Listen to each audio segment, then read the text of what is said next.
ქარელის მუნიციპალიტეტის სოფლებში საგზაო ინფრასტრუქტურის მოწყობა გრძელდება. შიდა ქართლის სახელმწიფო რწმუნებული სიმონ გულედანი ქარელის მუნიციპალიტეტის მერთან ზაზა გულიაშვილთან ერთად სოფელ რუისში, ურბნისში, საყოლაშენსა და ბრეთში დასრულებულდა მიმდინარე საგზაო ინფრასტრუქტურის სამუშაოებს გაეცნო.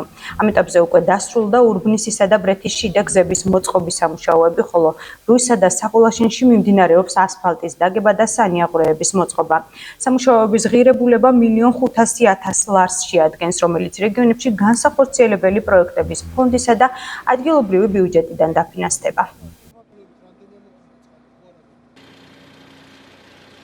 ქარელის მუნიციპალიტეტში აქტიურად მიმდინარეობს საგზაო ინფრასტრუქტურის სამუშაოები. დღეს მოვინახულეთ ქარელის მუნიციპალიტეტში 4 ლოკაციაზე გზების სამუშაოების მიმდინარეობა. სამუშაოების დაფინანსება ხორციელდება როგორც რეგიონული განვითარების ფონდის დაფინანსებით, ასევე ადგილობრივი ბიუჯეტის დაფინანსებით.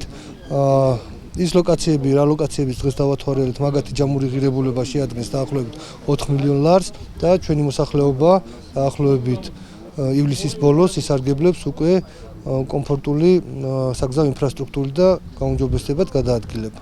ქარელის მუნიციპალიტეტში მიმდინარეობს ინფრასტრუქტურის მშენებლობა, გზების რეაბილიტაცია, მოასფალტება, ეწყობა სანიაღვრე არხები.